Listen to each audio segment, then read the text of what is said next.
Bismillahirrahmanirrahim. Assalamualaikum warahmatullahi wabarakatuh.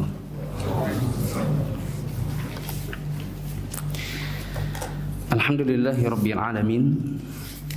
Hamdan yuwafi ni'amahu wa yukafi mazidah kama yuhibbu rabbuna wa yarda. Wa asyhadu an la ilaha illallah wahdahu la syarikalah wa asyhadu anna Muhammadan abduhu wa rasuluhu la nabiyya ba'dah. Jamaah yang dirahmati Allah Subhanahu wa taala, kita bersyukur kepada Allah pada hari ini diberikan oleh Allah nikmat keimanan, keislaman dan juga kesehatan, sehingga kita bisa bertemu di Masjid Istiqlal ini untuk melanjutkan kajian di Amazing Tabi'in, yang insya Allah pada malam ini kita akan baca kisah Taus bin Kaisan. Sebelumnya, tidak bosan saya mengingatkan diri saya sendiri dan jamaah sekalian bahwa kalau kita melihat UGD, ya bisa deh ditanyakan kepada orang-orang yang kerja di RSKD, khususnya teman-teman perawat dan dokter di UGD. Dulu-dulu sebelum ada COVID, adakah pelataran atau teras-teras itu dipakai buat pasien? Kita belum pernah dengar ceritanya. Tapi di hari-hari ini kalau kita datang ke RSKD, di bagian UGD kita dapati tempat biasanya keluarga pasien menunggu itu sudah tidak bisa buat menunggu karena sudah dijadikan tempat tidur pasien.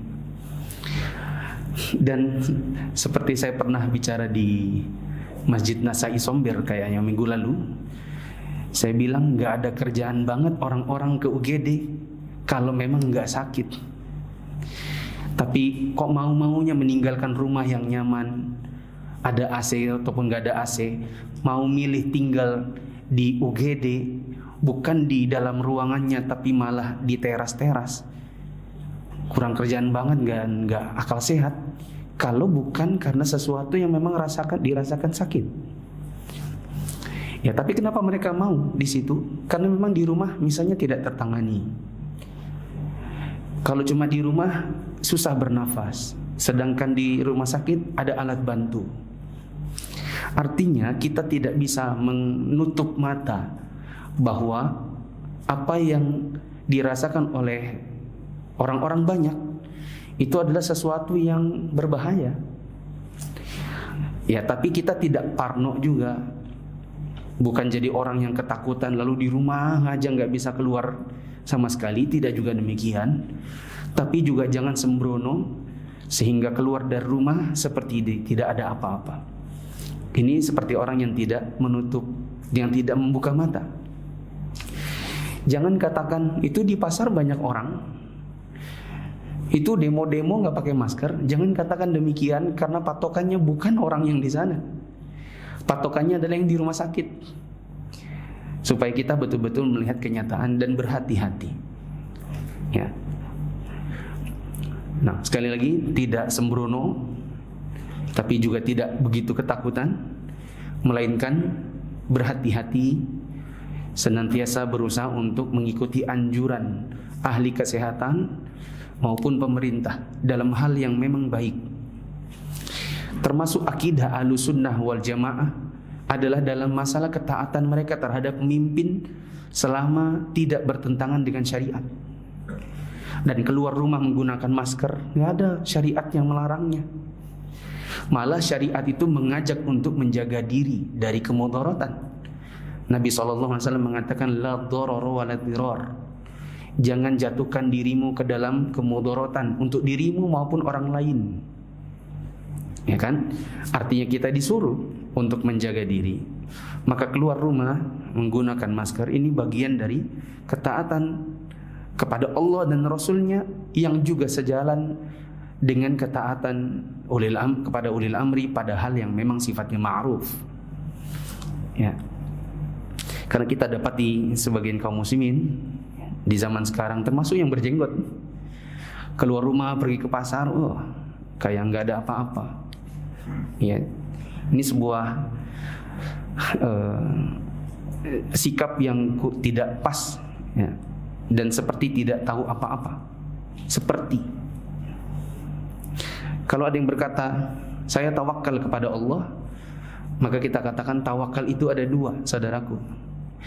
Tawakal dengan mengambil sebab syar'i dan tawakal dengan mengambil sebab kauni. Sebab syar'i itu dengan berdoa, dengan berzikir, yang bertawakal kepada Allah kalau keluar rumah. Tapi harus ada juga sebab kauninya, yaitu sebab duniawi yang di dalam ilmu keduniaan itu mendukung tawakal tadi, seperti menggunakan masker, ya, seperti ya apa yang kita alami sekarang, ya, meskipun sholat dalam keadaan menutup mulut yang hukum asalnya makruh, dan kata para ulama yang makruh itu bisa menjadi mubah manakala ada hajat. Nah, jadi senantiasa kami mengingatkan untuk diri kami pribadi dan bagi jemaah sekalian untuk mengikuti anjuran untuk menjaga kesehatan manakala khususnya keluar dari rumah masing-masing. Sekarang kita akan baca Tawus bin Kaisan. Disebutkan di halaman 186, Tawus bin Kaisan ini nama aslinya adalah Zakwan bin Kaisan, tapi disebut dengan Tawus. Tawus itu di catatan kaki disebutkan burung yang indah bentuknya, panjang lehernya, dan bagus ekornya. Burung apa itu? Burung merak. Nah, oh iya, jangan salah, yang mekar, burung merak yang mekar belakangnya itu justru jantan, bukan betinanya. Ya, makanya Tawus ini nama laki-laki ya. Nah, ini adalah julukan yang disandangkan kepadanya karena pada zamannya Tawus itu adalah hiasannya para ulama, Tawusnya para pemimpin. Kita akan baca agak lompat-lompat beberapa kisahnya. Kita mulai dari halaman 186 yang agak bawah, paragraf 4. Pada suatu pagi yang dingin dari hari-hari musim dingin, Tawus bin Kaisan bersama Wahab bin Munabbih, ini juga salah seorang tabi'in dari Yaman, mereka berdua masuk untuk bertemu dengan Muhammad bin Yusuf. Muhammad bin Yusuf ini siapa? Ini adalah saudaranya Hajjaj bin Yusuf. Kalau kita lihat di atas di paragraf 2, wilayah Yaman itu dipegang oleh Muhammad bin Yusuf Ats-Tsaqafi, saudaranya Hajjaj bin Yusuf. Hajjaj bin Yusuf saya kira teman-teman pasti sudah tahu, ya, karena sudah sering sekali disebutkan di majelis ini. Hanya saja, ya, Muhammad bin Yusuf ini terkumpul pada dirinya berbagai kejahatan-kejahatan saudaranya, yaitu Hajjaj, tapi tidak berhias dengan kebaikan-kebaikannya. Saya pernah disebutkan bahwa Al-Hajjaj bin Yusuf itu punya kelebihan. Salah satunya adalah hafal Quran. Nah, saudaranya yang Muhammad bin Yusuf ini sama jahatnya, tapi tak sama bagian kelebihannya. Balik lagi ke bawah. Tawus dan Wahab bin Munabbih menemui Muhammad bin Yusuf yang ketika itu jadi pemimpin di Yaman. Setelah keduanya mengambil tempat duduk di sisi Muhammad bin Yusuf, maka Tawus menasehatinya. Gubernur siapa tadi? Muhammad bin Yusuf ini berkata, penjaga, coba ambilkan toilasan. Jangan-jangan bahasa mandi telasan itu dari sini kali ya. Tahu mandi telasan? Mandi pakai baju ya. Coba ambilkan tailasan. Apa itu tailasan? Disebutkan di catatan kaki, jubah hijau yang mahal dan hanya dipakai oleh orang-orang khusus. Kalau di Indonesia termasuk di Balikpapan itu sorban hijau, dipakai oleh orang-orang khusus. Ya, ini tailasan ini dari Yaman. Ya, warnanya hijau dan hanya dipakai oleh orang-orang khusus. Atau jangan-jangan memang sorban hijau itu namanya tailasan ya? Karena sama-sama dari Yaman. Ya, karena yang di Indonesia yang suka pakai itu biasanya lulusan lulusan Yaman bagian sono gitu. Ya. Paham maksud saya? Nggak paham. Ya udah lupakan. Dan apa di sini? Pakaikan ke pundaknya. Nah benar ya, kalau di Indonesia ini orang pakai sorban hijau di mana? Di pundak ya. Jangan-jangan inilah yang dimaksud. Jadi Muhammad bin Yusuf ini nyuruh penjaganya ambilkan toilasan, taruh di pundaknya Taus. Kenapa demikian? Ya, dikarenakan gini loh teman-teman. Muhammad bin Yusuf ini kan orangnya jahat ya. Lalu dinasehati orang, kira-kira orang jahat kalau dinasehati teman nerima atau enggak? Enggak. Nah, cara-caranya untuk supaya si yang nasihat ini diam, dikasih apa? Dikasih harta, dikasih sesuatu. Dipakaikan itu maksudnya suruh diam. Biar Taus ini berhenti nasihatin. Maka disebutkan di sini, penjaga tersebut mengambil sebuah toilasan dan dipakaikan ke pundak Taus. Tapi Taus terus saja berbicara dalam nasihatnya. Bahkan Taus menggerak-gerakkan pundaknya dengan tenang sambil bicara supaya toilasannya itu jatuh dari pundaknya. Dia lalu berdiri bangkit. Maka Abu Muhammad bin Yusuf itu jadi marah. Tampak kedua matanya memerah. Wajahnya merah padam karena dinasihatin. Ini mungkin saya katakan bisa diambil pelajaran. Tidak bisa jadi orang baik dan tidak bisa jadi orang besar setiap orang yang tidak suka menerima masukan. Atau saya balik, teman-teman khususnya muda-muda, kalau mau jadi orang baik, kalau mau jadi orang besar, itu harus bisa membuka telinga lebar-lebar dan melapangkan dada manakala dapat masukan, kritik atau saran.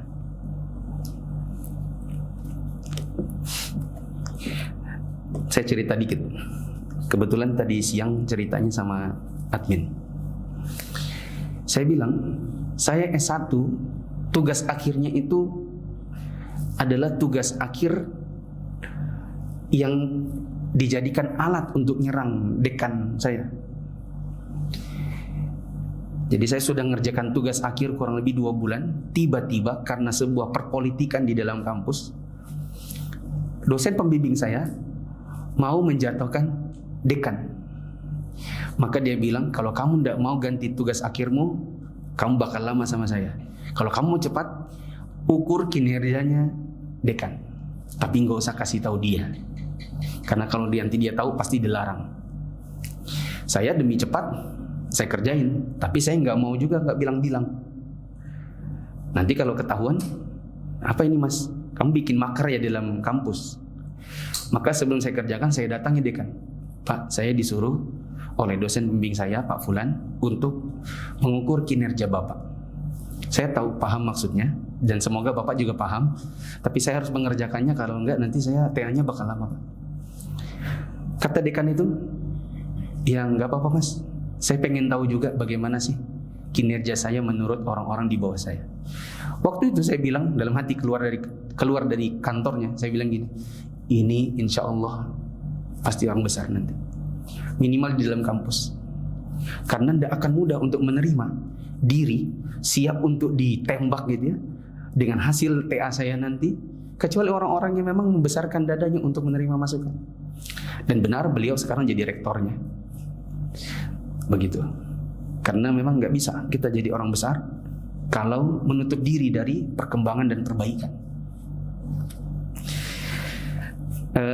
Ketika Taus dengan Wahab bin Munabbih sudah keluar dari majelis, maka Wahab berkata, demi Allah, kita tidak ingin jadi pelampiasan kemarahannya Muhammad bin Yusuf. Tapi kenapa kamu tadi tidak mau mengambil toilasannya? Ya, kan kalau sudah diambil bisa saja dijual, nanti uangnya bisa disedekahkan kepada fakir miskin. Maka Taus berkata, itu yang kamu ucapkan. Kalau bukan karena ketakutanku dari perkataan para ulama setelahku, kita mengambil sebagaimana Taus juga mengambil, kemudian mereka tidak berbuat dengan apa yang mereka ambil, seperti yang kamu katakan, yaitu menyedekahkannya, ini saya sudah kuambil. Ya, gini teman-teman, maksudnya gini. Tadi kan dia nasihatin, si Muhammad bin Yusuf yang konon adalah seorang pemimpin yang jelek. Dinasihati supaya lebih baik, supaya diam, tidak meneruskan nasihatnya. Maka Muhammad bin Yusuf nyuruh penjaganya untuk menyelempangkan kain hijau itu yang mahal dan hanya dipakai orang khusus di pundaknya Taus supaya Taus diam. Tapi Taus terus menasihati sambil gerak-gerakin pundaknya supaya ini jatuh. Setelah jatuh, selesai nasihat, langsung pergi. Assalamualaikum, pergi. Yang dinasihatin marah dong. Ini kayak pelecehan gitu kan, menurut dia. Malum orang yang memang nggak biasa terima nasihat. Keluar dari majelisnya, Taus dengan Wahab ini ngobrol. Wahab tanya, kenapa nggak diambil aja? Toh itu harganya mahal. Nanti kalau sudah diambil, dijual, uangnya dibuat sedekah. Maka Taus mengatakan, saya khawatir dengan orang-orang yang datang setelah kita nanti. Apa yang mereka lakukan? Mereka ngambil tailasannya, tapi tidak dijual dan tidak disedekahkan seperti yang kamu usulkan. Khawatirnya nanti orang-orang menjadikan kita sebagai dalil. Tuh, tahu saja nerima hadiah dari penguasa. Ya. Dan sudah sering kita sebutkan, orang kalau sudah terbiasa nerima hadiah dari orang yang punya kedudukan, apa yang terjadi pada lidahnya? Diam dari kebenaran. Ini yang dikhawatirkan oleh Taus. Dan pelajaran bagi kita adalah biasakan untuk punya wibawa di depan orang-orang yang mungkin kita butuh padanya. Seperti kadang kita butuh pada penguasa, kita kadang butuh pada orang yang punya uang. Tapi jangan sampai kebutuhan kita pada mereka akhirnya mengalahkan lidah kita untuk berkata sesuatu yang baik atau sesuatu yang benar. Ya. Cerita kedua langsung di halaman 191. Taus bin Kaisan lagi. Taus bin Kaisan diundang oleh Sulaiman bin Abdul Malik. Teman-teman sudah sering dengar namanya. Sulaiman bin Abdul Malik adalah keturunan Abdul Malik yang akhirnya setelah dia wafat, kekhalifahan dilanjutkan oleh siapa? Umar bin Abdul Aziz. Ya. Siapa yang jadi jadi penasehatnya sehingga akhirnya dari Sulaiman jatuhnya ke Umar bin Abdul Aziz? Siapa yang ngasih usulan? Yang pegang kertas gulungan? Masih ingat? Roja bin Haywah.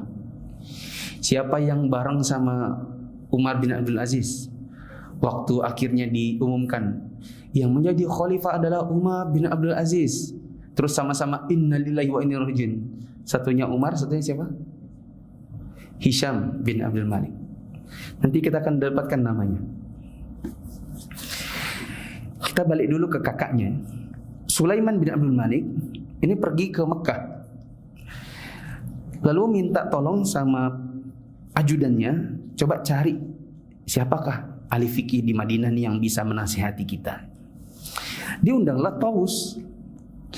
Dan Taus memenuhi undangan tersebut tanpa berlambat-lambat, karena menurutnya wajib bagi para dai yang beriman kepada Allah agar memanfaatkan kesempatan yang ditawarkan kepadanya, dan mungkin tidak akan datang kesempatan itu kecuali segera diambil.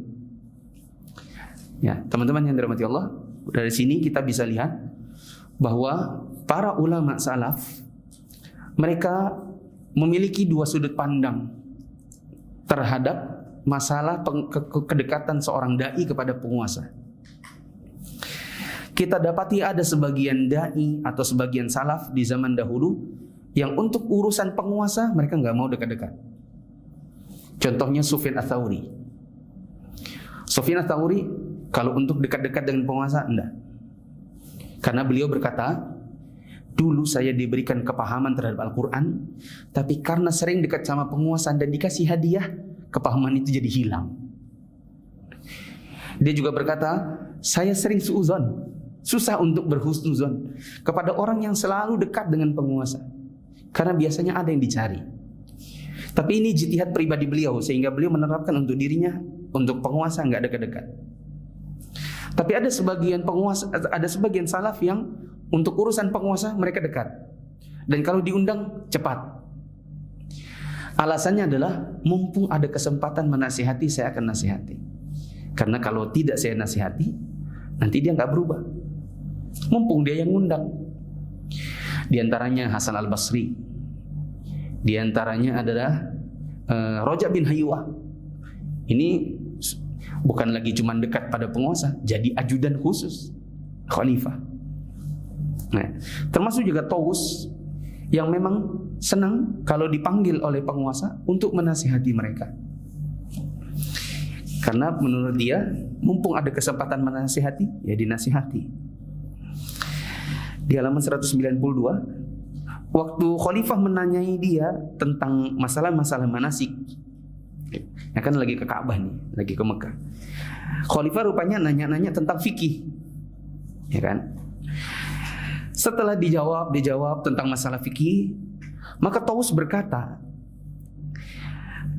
ketika aku merasa bahwa Amirul Mukminin telah terpenuhi keinginannya, aku berkata dalam diriku, di halaman 192 paragraf 2, aku ngomong dalam hati, pertemuan aku, majelis ini antara aku dengan Sulaiman, ini pasti adalah majelis yang nanti akan ditanyai oleh Allah. Allah akan bertanya tentang sikapku pada dia. Ya. Jadi mumpuk, maksudnya gini teman-teman. Ini kalau saya cuman datang lalu hanya sekedar jawab-jawab fikihnya, dia enak, dapat ilmu tok gitu. Tapi nggak dapat hal-hal yang bisa meluruskan dirinya, gitu kan? Kayak misalnya gini, anggaplah saya ketemu dengan wali kota. Terus wali kota cuma bertanya tentang masalah fikih seputar corona. Boleh nggak Ustadz kita bikin ini masjid ini berjaga jarak? Boleh nggak kita pakai masker? Gimana ya khutbah nanti Idul Adha? Apakah boleh begini? Cuman saya jawab tentang fikihnya, selesai urusannya. Dia dapat ilmu, saya pulang. Bisa jadi dikasih amplop dah gitu. Tapi mumpung ada kesempatan, kenapa kita tidak gunakan untuk menasihati dia? Ya kan? Saya ingat sekali waktu kita pernah duet sama Pak Imdad, bukan Pak Imdad, Pak Rizal. Tahun 2020 lalu, bulan apa ya? Saya lupa bulannya. Ada di YouTube. Kita bikin semacam Zoom tapi di live-kan di YouTube. Ya kan? Sama Pak Rizal. Jadi pembicaranya dua, Pak Rizal sama saya. Tapi masing-masing, Pak Rizal di kantor wali kota, saya di kantor Mufid. Terus kita bikin Zoom, beberapa teman-teman diundang sebagai teman-teman yang nanti bertanya gitu. Saya dalam hati, ini kalau cuma sekedar bicarain masalah teknis-teknis corona, ya sayang waktunya. Sehingga di bagian-bagian akhir saya berkata, Pak Rizal, saya kalau boleh menyampaikan masukan Pak, maka saya sampaikan masukan yang berkaitan dengan agama. Nah, teman-teman bisa lihat di YouTube apa yang kita sampaikan waktu di bagian-bagian akhir. Mumpung ada kesempatan, gitu. Pemikiran yang sama, pemikirannya Taus, dia bilang ini nanti ditanya oleh Allah. Ya, maka mumpung ada kesempatan. Ketika ada kesempatan, maka aku menghadap kepada Sulaiman bin Abdul Malik, lalu aku berkata gini, wahai Amirul Mukminin, sesungguhnya ada batu besar berada di tepi sumur di jurang neraka Jahanam. Ia terus menggelinding di sumur tersebut selama 70 tahun. Setelah 70 tahun menggelinding baru sampai di dasarnya, menunjukkan begitu dalamnya neraka Jahanam itu. Tahukah Anda untuk siapa Allah menyiapkan sumur neraka Jahanam itu? Maka dia tanya, saya tidak tahu. Memang siapa? Celaka orang yang memasukinya. Maka Taus mengatakan, Allah Ta'ala menyiapkan itu semua untuk orang yang sudah dijadikan sebagai wali dalam hukumnya. Maksudnya dijadikan pemimpin, lalu dia berbuat aniaya. Mumpung dapat waktunya. Maka Sulaiman terkejut, ketakutan dibuatnya. Dia mulai menangis tersudu-sudu, mengiris urat jantung. Kata Taus, aku tinggalkan dia Nah, dan aku beranjak pergi, lalu dia mengucapkan terima kasih. Ya. Maka pelajaran dari sini adalah tidak apa-apa apabila suatu ketika kita punya kesempatan untuk bertemu dengan orang yang memegang kekuasaan, lalu mumpung ada waktunya, maka jangan yang dibicarakan hanya bicara-bicara yang menguntungkan dirinya. Ingatkan juga dia akan masalah agamanya. Ya, dan saya pribadi kalau ditanya apakah Ustaz pernah melakukannya, jawabannya cukup sering. Terutama dahulu waktu zaman Pak Rizal Effendi masih jadi wali kota, beliau kan rumah jabatannya dekat dengan Basarnas. Ya, maka kalau saya lagi dapat jadwal khutbah di Basarnas, saya lihat ada Pak Rizal, maka saya akan ganti khutbah yang sudah saya persiapkan yang berhubungan dengan hal-hal yang berhubungan dengan pekerjaan beliau. Seperti dulu ada gempa Palu, ya kan? Iya enggak teman-teman? Yang tsunami itu dimulai dari kegiatan syirik yang dilakukan oleh pemerintahnya, betul? Kegiatan di pantai itu. Nah, waktu saya sudah menyiapkan masalah sesuatu, saya mulai lihat pas Assalamualaikum warahmatullahi wabarakatuh. Terus saya duduk, muazzinnya azan, saya ngintip ke tempat di mana biasa Pak Rizal ada, yaitu di bagian kiri saya agak belakang. Saya lihat, oh ada. Maka saya langsung segera mencari materi-materi yang berkenaan dengan gempa itu. Ya, lalu saya bawakan tentang syirik yang itu merupakan pengundang azab Allah. Saya bawakan juga hadis yang berkenaan dengan biduan-biduan wanita. Ya, yang ini apa namanya? Akan datang di kalangan umatku orang yang dibalikkan, yang diubah mukanya jadi kera, dilempari dari batu, dibalikkan buminya, ditenggelamkan. Ya, salah satunya adalah idza dhaharatil qajinat wal ma'azif. Kata Nabi SAW, hal itu akan terjadi, gempa bumi, dilempar dari langit dan lain-lain, manakala sudah banyak biduanita dan alat-alat musik. Maka saya katakan, maka contoh di dalam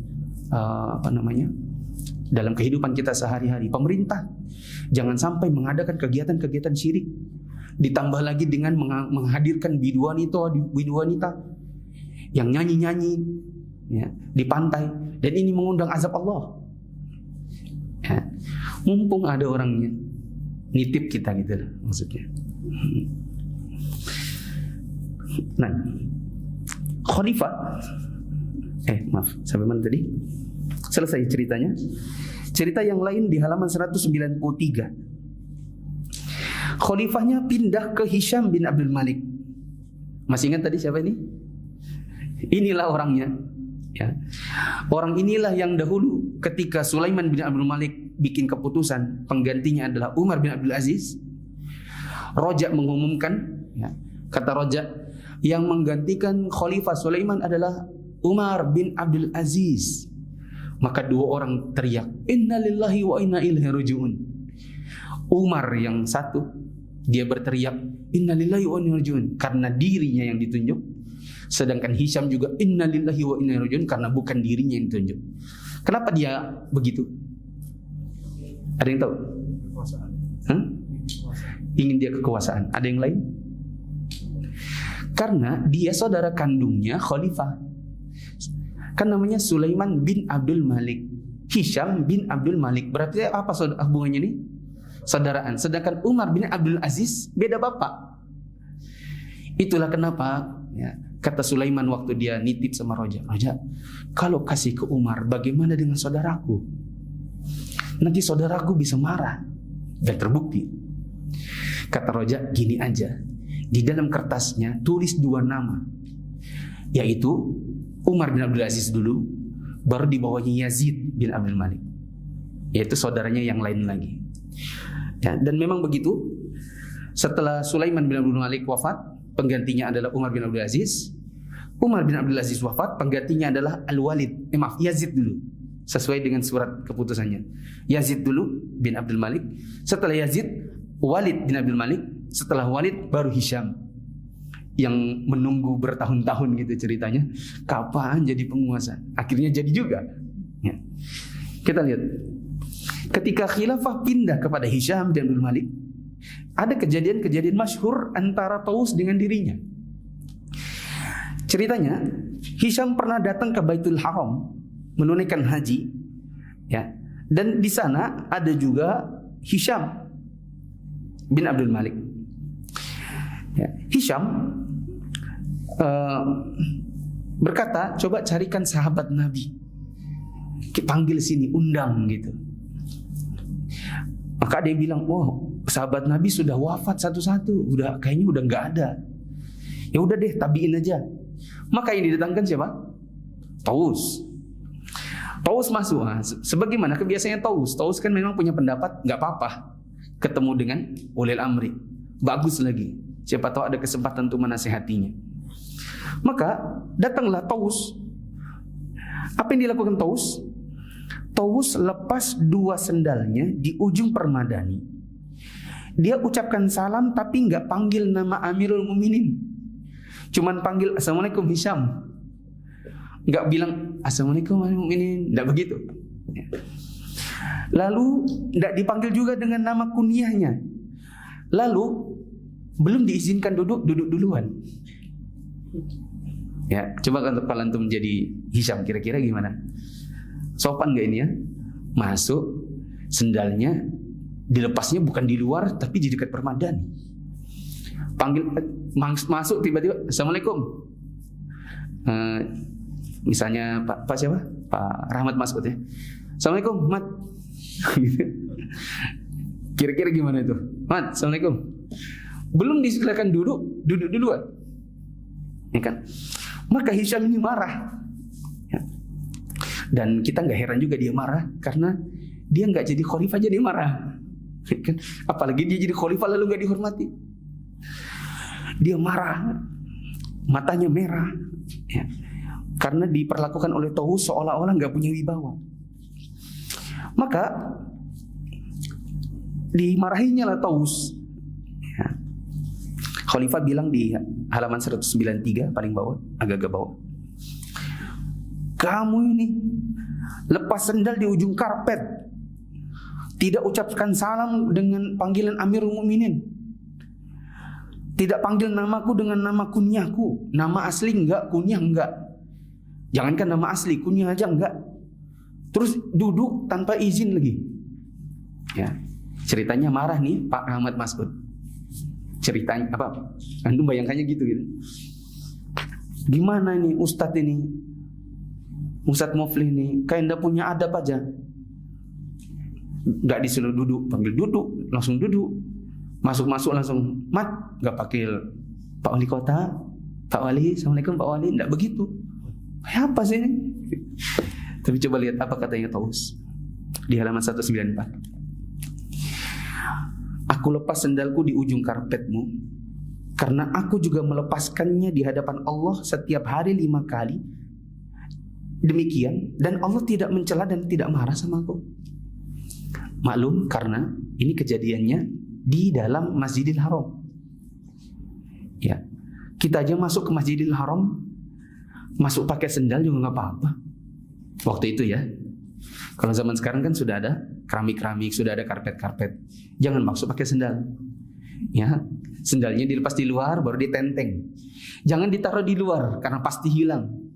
Ya, sekarang saya ingat sekali umrah pertama saya. Semoga teman-teman yang belum pernah, semoga Allah mudahkan rezekinya.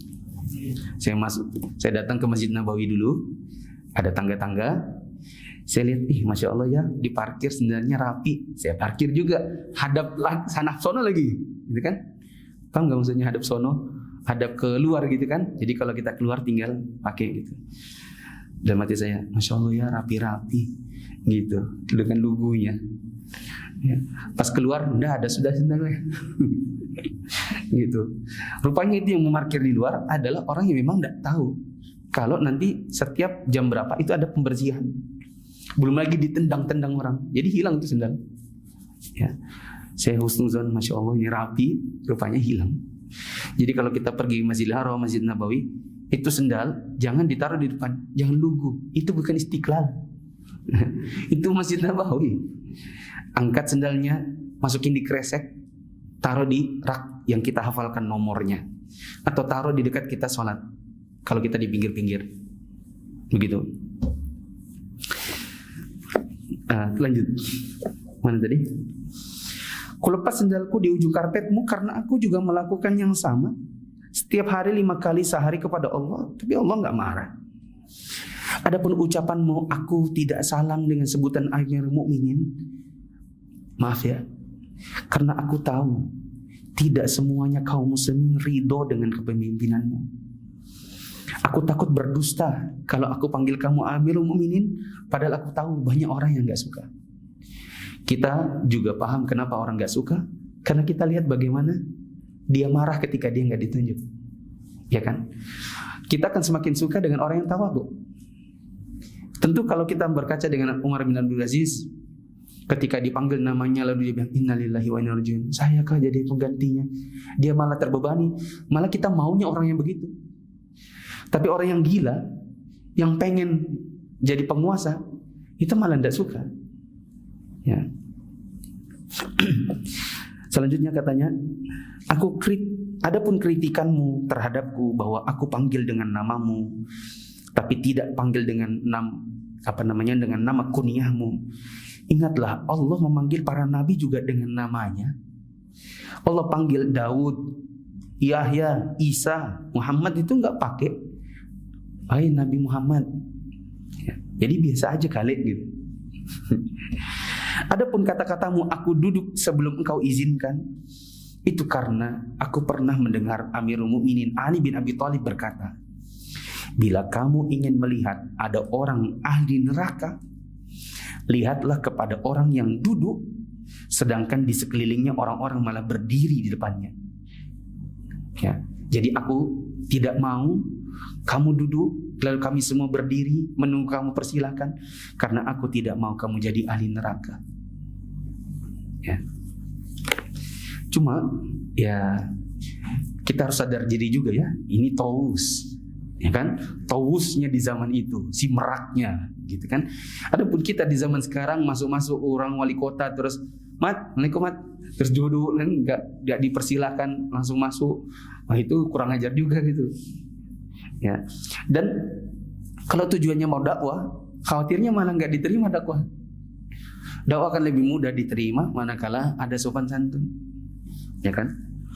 Sama kayak kita mau nasihatin teman, mau nasihatin paman, kakak sepupu. Kalau gaya kita aja udah selengean gitu kan, ya saya yakin malah kita dibilang, ngapain kamu nasihatin? Kamu gayamu aja kayak gitu, nggak bisa diterima. Ya, tapi kalau Assalamualaikum Om, salam, terus silakan baru ini, terus santun gitu, saya kira mungkin dakwah akan jauh lebih mudah diterima.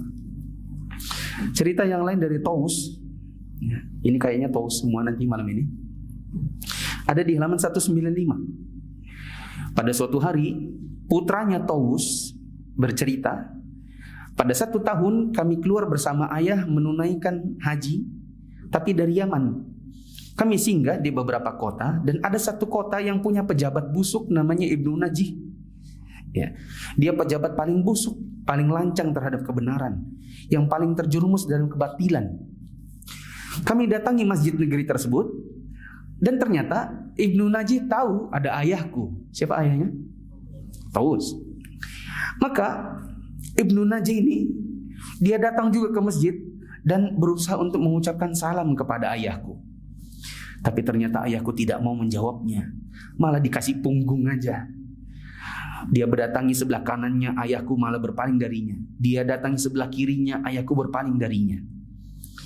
Ketika aku lihat kok kasihan ini si Ibnu Najih ini, maka aku ulurkan tanganku kepadanya.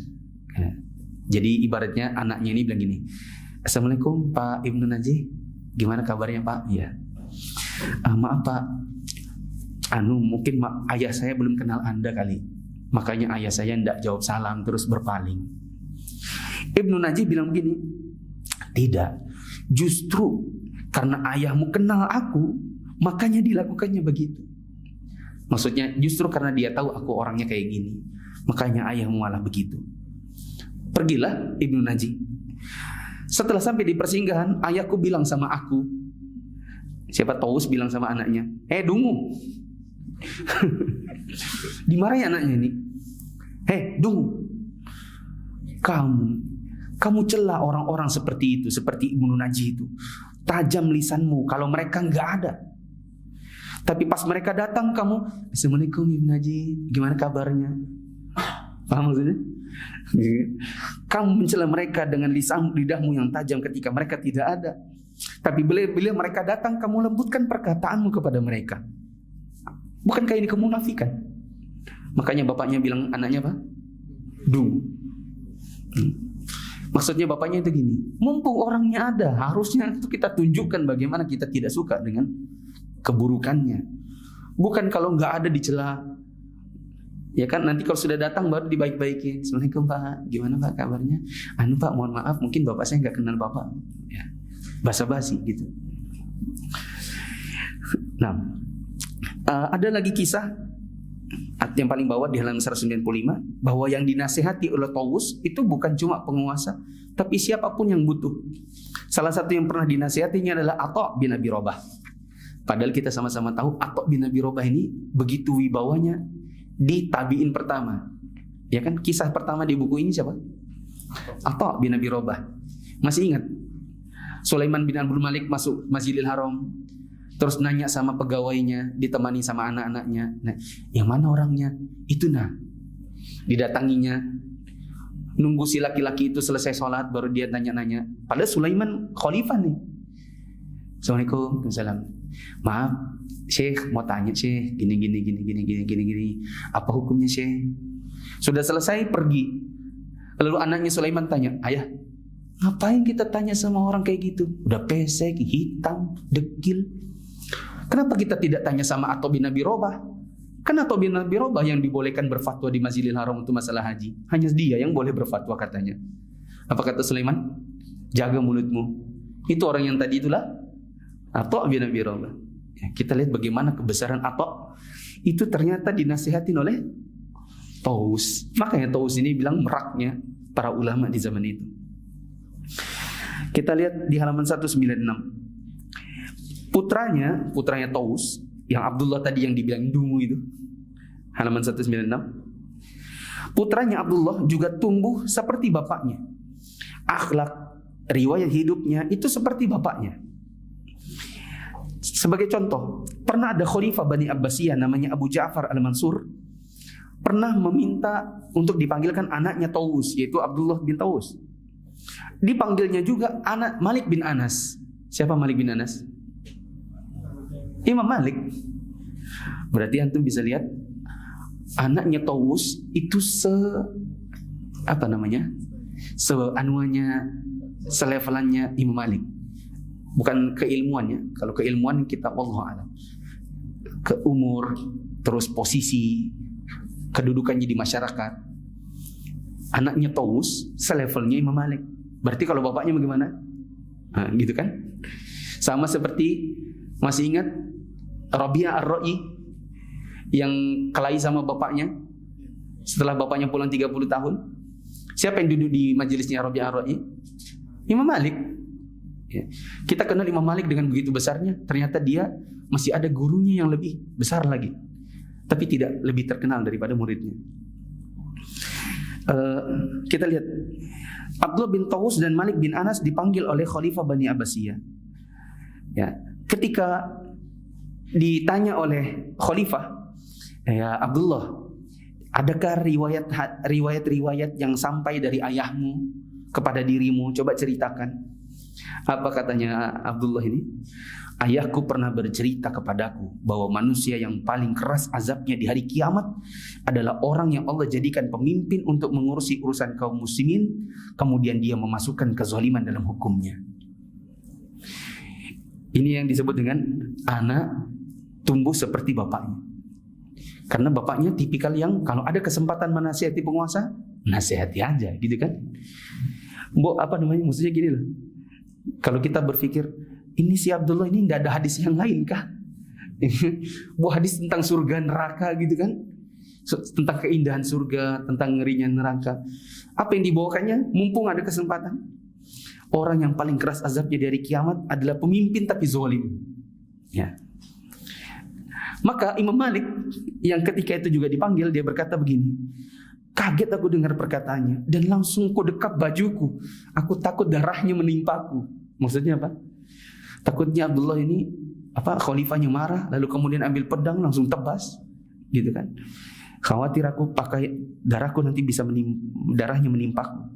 Tapi ternyata Abu Ja'far ini diam dan tidak berkata apa-apa. Kami pergi pun dengan selamat. Di kisah yang lain di halaman 197, ini kisah yang terakhir. Abdullah Asy-Syami pernah bercerita, saya datangi Taus untuk menimba ilmu dan saya belum tahu mukanya. Maklum dulu belum ada YouTube, ya kan? Kalau zaman sekarang tinggal yang mana sih Ustadz Anu, klik YouTube, lihat kelihatan mukanya, ya kan? Saya jauh mendatangi Taus untuk timba ilmu tapi saya belum tahu wajahnya. Ketika aku ketuk pintu, keluarlah syekh tua menemuiku. Maka aku tanya, apakah Anda Taus bin Kaisan?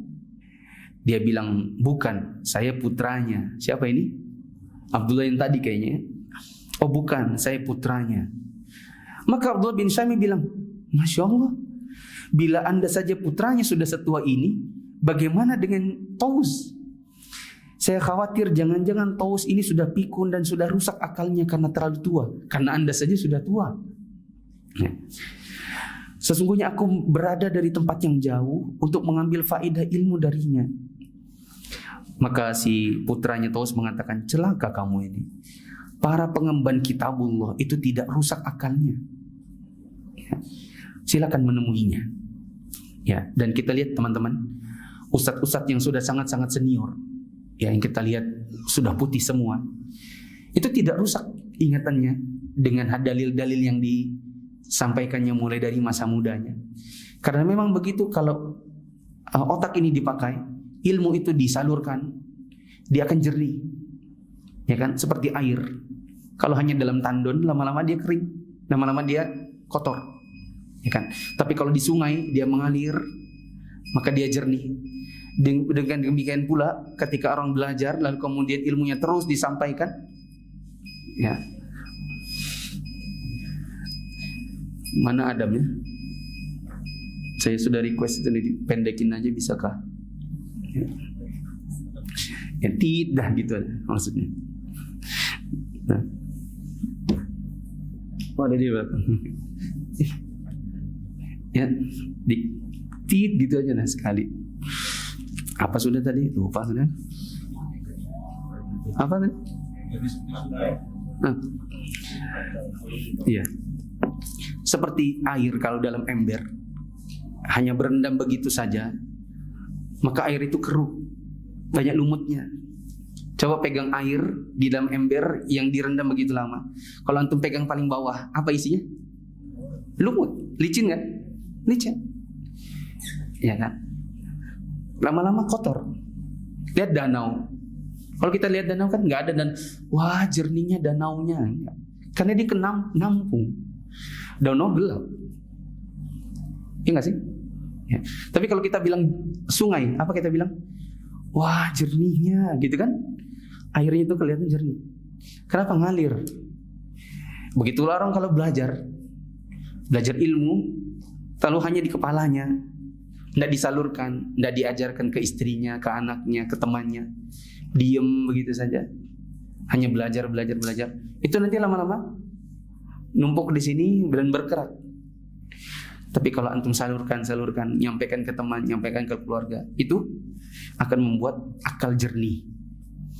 Makanya katanya anaknya Taus ini, orang yang mengemban kitabullah itu tidak bisa rusak akalnya. Ya. Saya tahu dari seorang ustadz. Tunggu, saya atur dulu gimana ceritanya biar aman. Intinya ada seorang ustadz mengalami permasalahan rumah tangga, menyebabkan istrinya jatuh sakit. Tapi meskipun tidak sadar diri dalam sakitnya, tidak ingatannya gitu ya. Tapi kalau untuk murojaah tetap lancar. Ya, dan kita dapati orang-orang banyak yang demikian dalam sekarat. dalam tidak sadar diri, itu Al-Quran bisa keluar dengan lancar. Ya. Wallahu a'lam bishawab. Nah, mungkin ini yang bisa kita bahas dan kita ambil faidahnya. InsyaAllah pada pertemuan yang akan datang kita akan baca Al-Qasim, cucunya Abu Bakar. Subhanakallahumma wa bihamdika asyhadu an la ilaha illa anta astaghfiruka wa atubu ilaik. Wassalamualaikum warahmatullahi wabarakatuh.